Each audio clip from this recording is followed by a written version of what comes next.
Olá, está começando o Maravilha. América Latina, uma região em disputa. Maravilha hoje tem a presença de João Inácio Pires Lucas, cientista político e professor do mestrado de Psicologia da Universidade de Caxias do Sul. Muito obrigada pela presença, João.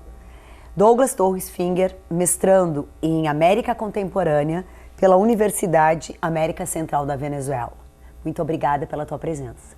Começassem fazendo um breve histórico dessa situação da América Latina, quando a gente diz por que a América Latina está sempre em disputa? O que tem o continente americano nesse sentido? Pois é, se nós formos ver, já é um fenômeno que tem, assim, digamos, um marco, né, com o processo de colonização, e nós tivemos sempre as principais potências europeias da época, né, disputando aqui, né, o nosso território.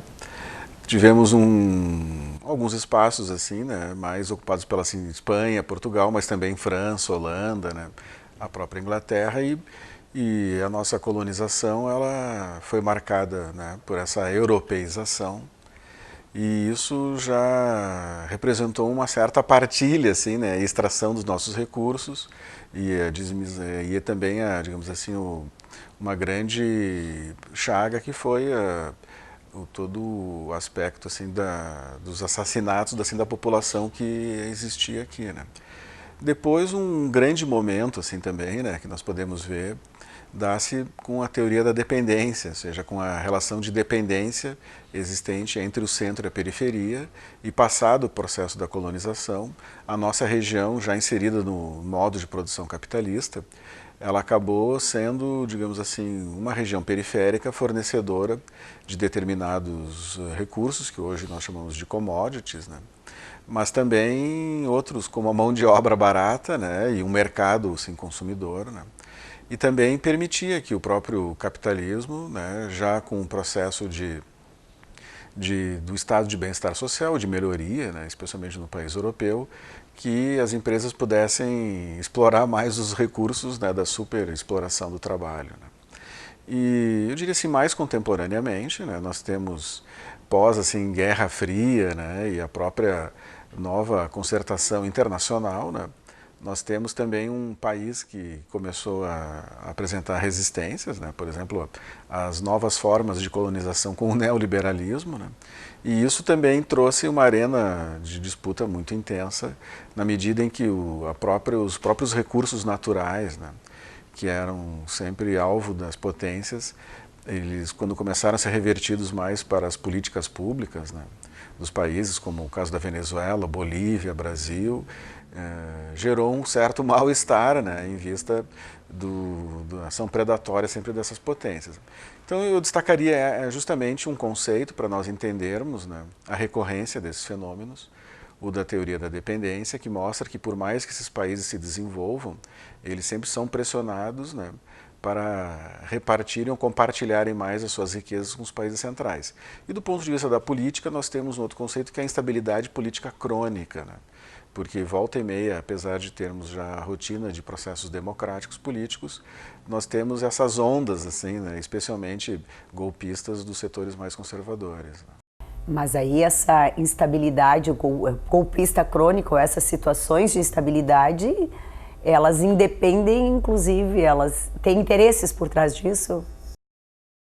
Eu acho que o problema principal é uma região rica em recursos, com uma população também, né, que tanto serve para o mercado de trabalho como para o mercado consumidor, né, e uma região que se mostrou, né, volta e meia, assim, com processos de resistência, né, desde a colonização e depois, né, nos diferentes países, né, e isso sempre foi um calcanhar, assim, né, uma pedra no sapato, assim, né, das potências que tentavam utilizar o máximo possível e sugar, né, toda a capacidade da população e dos recursos, né.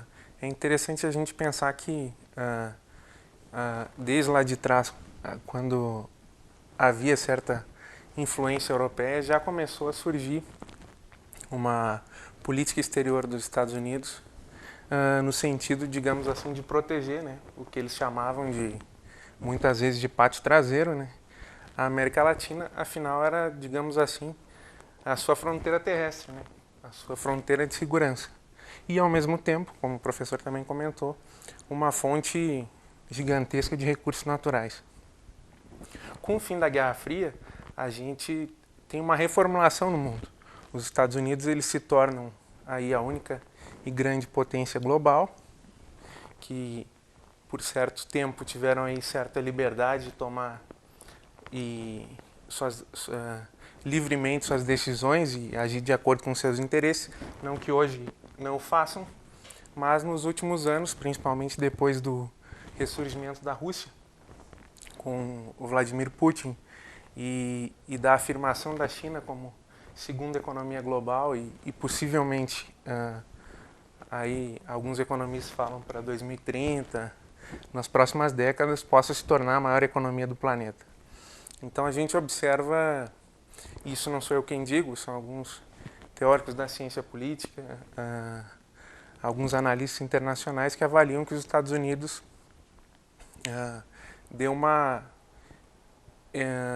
executou algumas mudanças na sua política internacional a partir da vitória do Trump, e não é simplesmente pela figura do Trump, mas uma reorientação de setores internos da política dos Estados Unidos e que projetam isso de forma mais, digamos assim, mais descarada do que anteriormente quando tinha as gestões democratas, seja do Obama ou antes do Clinton, do Bush e do Clinton. Então, isso eu acho que se vê mais claramente agora, assim. O Bolton tinha uma equipe, o Trump tinha uma equipe de governo que tinha como conselheiro de segurança nacional, né, o John Bolton, o secretário de Estado, que seria como relações internacionais dos Estados Unidos, o Mike Pompeo, figuras que são extremamente belicistas, extremamente radicais. E aí a gente vê uma retomada de uma retórica, de um discurso violento, de um discurso de controle. O Bolton voltou a chamar a América Latina de pátio traseiro. Eles falaram novamente doutrina Monroe, em tentar exatamente recuperar um espaço que claramente eles vieram perdendo, ainda que parcialmente, né, professor?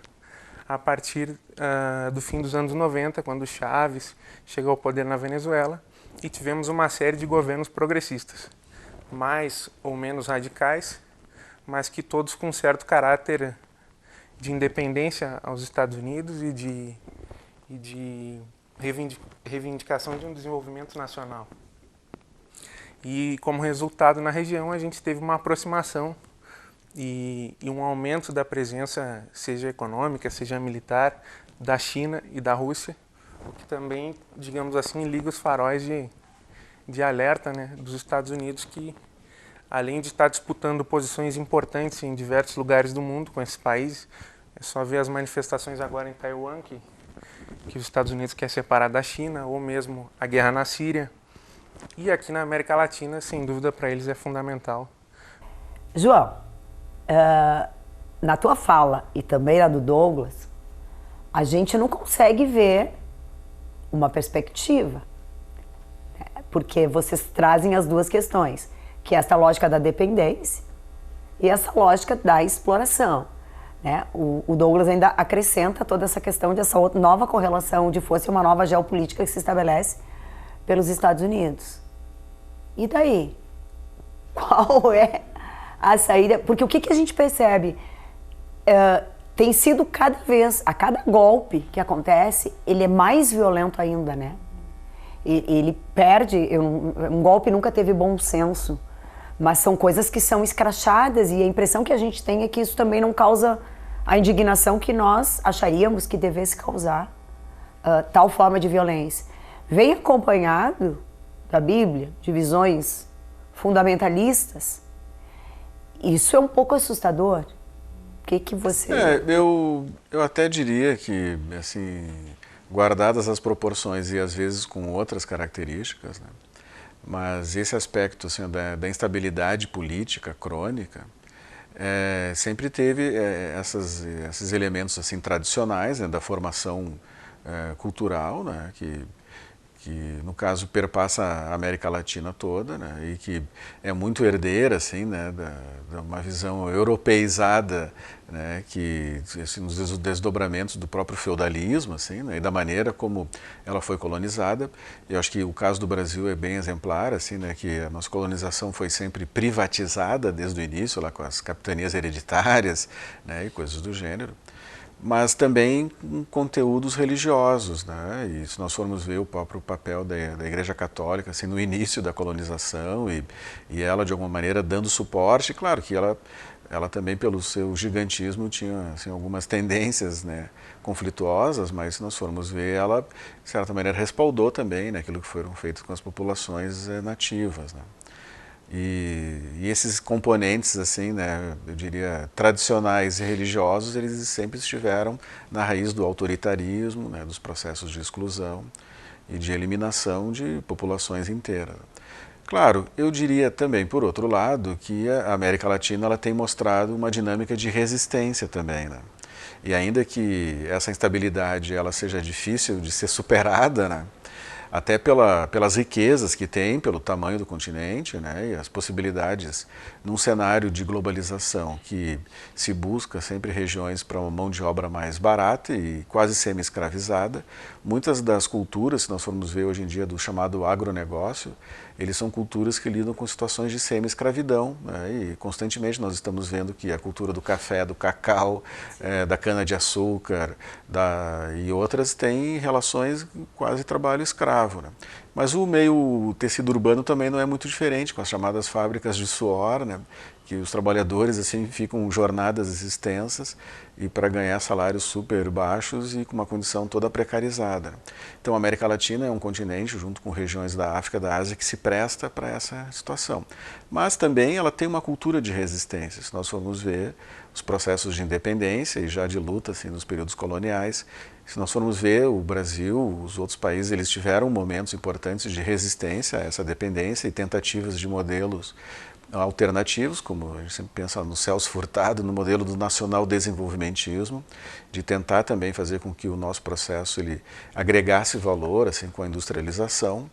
E se nós formos ver hoje, né, nós poderíamos dizer que um conceito que daria conta, né, dessa situação toda desses países seria uma espécie de um neodesenvolvimentismo e uma apropriação, mas eu diria assim, destacaria dois aspectos. Uma apropriação local desses recursos, né, e uma hipervalorização das culturas, né, assim, locais, e que até acabou fazendo com que as constituições do Equador, da Bolívia, por exemplo, colocassem a natureza como um sujeito de direito, né? A Venezuela e a Venezuela inovando assim, numa nova versão do constitucionalismo, né, que é justamente reconstruir, né, assim, os saberes originais e fazer toda uma descolonização, né, e pensando em alternativas, né, esse modo de produção cada vez mais assim, neoliberal, elitista e excludente.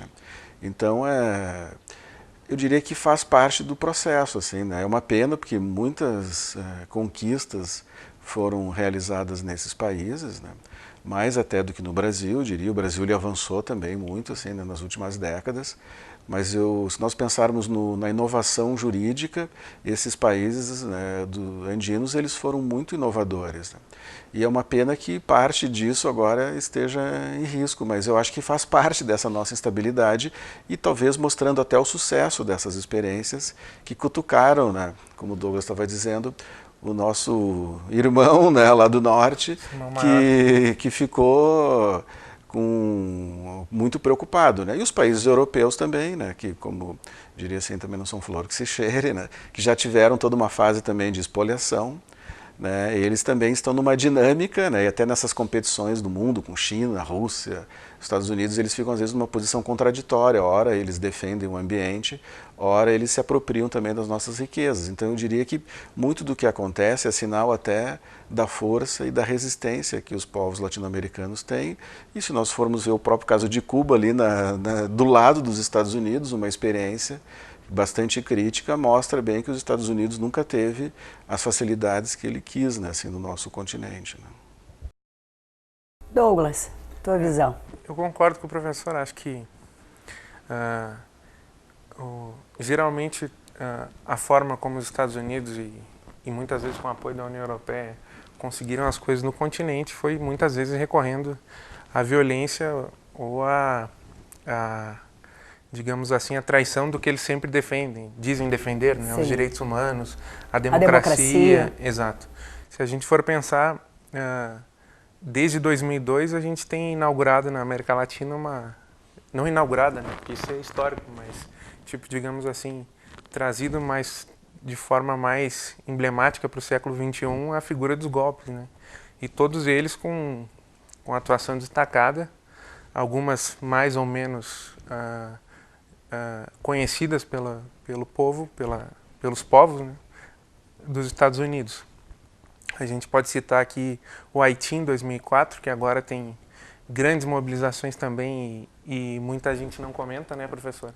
Já vão aí quase dezenas de mortes, né? 77 a última 77 estatística mortos, milhares de feridos. E isso são estatísticas que são, né, que não são tão confiáveis, né? Porque muitas delas são do próprio mais, governo. Né? Se nós formos ver, se tem 77, porque deu uns 3 vezes mais, né? E isso acontece como resultado direto do golpe que foi dado em 2004 com o presidente Bertrand, né? E contra o presidente Bertrand, também por articulação dos Estados Unidos. E desde então já houveram 4 ou 5 presidentes, nenhum conseguiu se manter no poder. E um caos social sem comparação, acredito que é dos piores casos da América Latina e do mundo, né? E inclusive com conivência da ONU e que depois militarizou o país e isso já é um caso. Isso tu me permite, com uma ação super negativa dos auxiliares do presidente Bolsonaro, agora que é o general Heleno, né? Exato. Inclusive, se eu não me engano, o presidente Lula afastou o general Heleno por depois conta de da violência implementada por ele no Haiti. E muita gente também não sabe disso, é um importante parêntese. E depois disso a gente teve tentativas continuadas de golpe na Venezuela, que até hoje se mantém. E teve também no Equador com uma rebelião policial contra o presidente, então, Rafael Correa.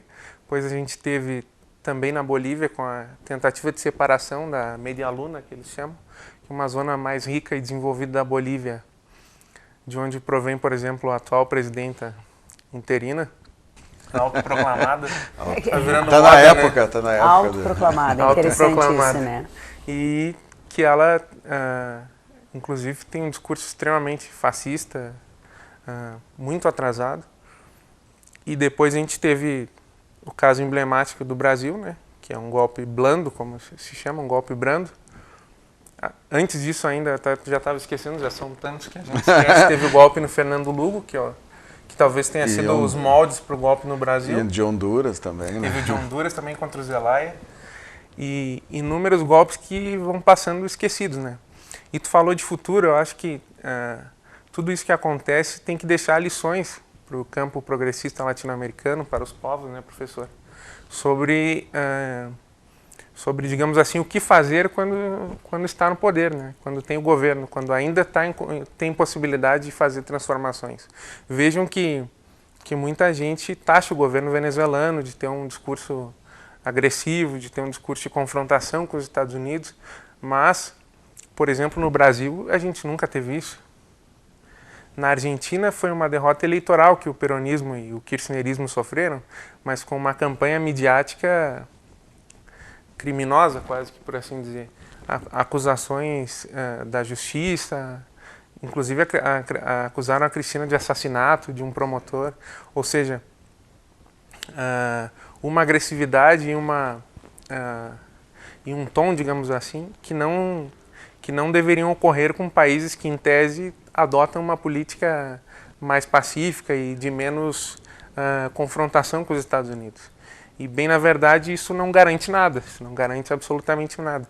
O Brasil, por exemplo, praticamente não tocou no ponto de uma reforma dos meios de comunicação, de democratizar os meios de comunicação, coisa que a Argentina fez, por exemplo. E mesmo assim nós sofremos um golpe e hoje estamos na situação que estamos, né? Em vista dessa instabilidade, né, mas sempre com uma agenda de desenvolvimento, assim, né, nós tivemos isso muito forte. Claro, nós alternamos visões, né, que buscavam um desenvolvimento assim, mais autóctone e daqueles que seriam um desenvolvimento mais de integração e dependência. Mas se nós formos ver, né, essa dinâmica que o Douglas mostra, revela que por mais que os governos, até de esquerda, centro-esquerda, eles buscassem a estabilidade e, digamos assim, não criar muitas afrontas, né, do ponto de vista legal, do ponto de vista de reformas estruturais, né, ainda que sempre com algum tipo de redistribuição de renda, mas mesmo nesses casos a instabilidade veio, né? O que eu diria assim, né, do ponto de vista então dos estudos, né, e dos resultados disso, como, né, o Douglas falou, como uma orientação para ver o que fazer, né? Ou seja, mesmo a busca de estabilidade, assim, uma ação mais legal, institucionalizada, elas não surtiram efeito, né?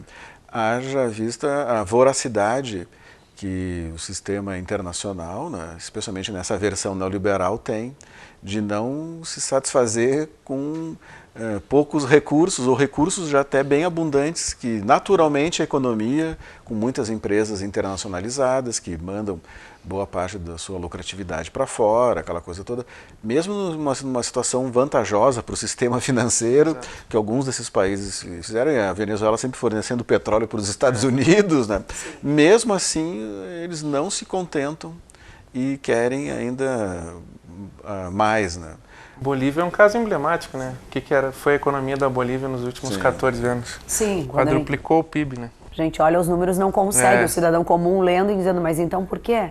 E isso o salário sempre mínimo deles hoje, desculpa, professor, sim, se não me engano, está em 308 dólares. O nosso do Brasil, que é um país de proporções muito maiores, é de 237 dólares. E isso tudo nunca foi só do benefício local. Sempre o desenvolvimento, o nosso crescimento econômico, tudo com desdobramentos para os Estados Unidos e os países europeus, né, que sempre abocanharam muito assim das nossas riquezas, do nosso desenvolvimento. Mas mesmo com isso, né, a América Latina ela não goza da estabilidade até por isso, pelo esse tensionamento permanente, que ele pode alternar dependendo um pouco da administração nos Estados Unidos, apesar de um pouco ser meio Pepsi e Coca-Cola, mas a gente sabe que algumas são mais vorazes, outras menos, né? Mas de qualquer maneira nós vivemos sempre esse tensionamento, algo que até a própria indústria cinematográfica hollywoodiana mostra lá, muitos filmes, a espoliação e a preocupação com a Bolívia, com a Venezuela, com a América Latina, e como o governo americano ele desestabiliza essas na medida que ele pode e sempre com apoio interno, né? Porque nunca é só uma ação externa, sempre tem apoio interno, a ponto que um militar boliviano agora ele já foi lá para os Estados Unidos, já ganhou a recompensa dele, já fez o trabalho sujo que tinha que fazer, e isso eu diria assim, ó, é explícito, é escancarado, não se tem o pudor de esconder isso, cada vez mais escancarado. E uma preocupação tua também, né, algo assim, da violência. Eu diria que nós somos mais intolerantes à violência. Eu não saberia dizer se a violência é algo recorrente também, junto com a estabilidade. Eu só chamaria a atenção que nós somos mais intolerantes agora com a violência, e até muito pelo discurso pacifista, assim, da esquerda, né, nós ficamos assustados porque a truculência da direita, ela em tese não teria a mesma... não teria o mesmo diálogo com a esquerda, que tem tido uma ação bem mais pacifista, né? E eventualmente assim as denúncias que são feitas com países como Venezuela e tudo são os governos querendo impor a ordem, né? O que qualquer administração faria. Agora, se nós formos ver, é aquela coisa, mesmo o pacifismo e mesmo o institucionalismo dos setores progressistas, eles não diminuem o apetite voraz das elites. A resposta é justamente o contrário, né? Ilegalidade e violência. Isso. Porque quando a gente olha algumas cenas, se a gente for pegar, vamos pegar o Chile, né? Quando tu vê aqueles estudantes todos que perderam a visão, e é muito interessante, e dizem que são táticas sionistas, né? Sim. É um olho único, quer dizer, aquilo é orquestrado, né? Aquilo é programado para ser assim, é treinado. Não é uma coisa assim, uma escaramuça que acontece e acontece uma violência assim meio... Não, é uma coisa que se percebe. E é interessante ressaltar, É para deixar marcado, né? Exato. É para delimitar exato. a questão de quem manda e onde é que está a questão do poder. Exato. E é interessante a gente rever como é que foi a cobertura de quando tinha um protesto na Venezuela e de como é a cobertura agora com os protestos na Bolívia, antes no Equador e no Chile, e agora no Chile.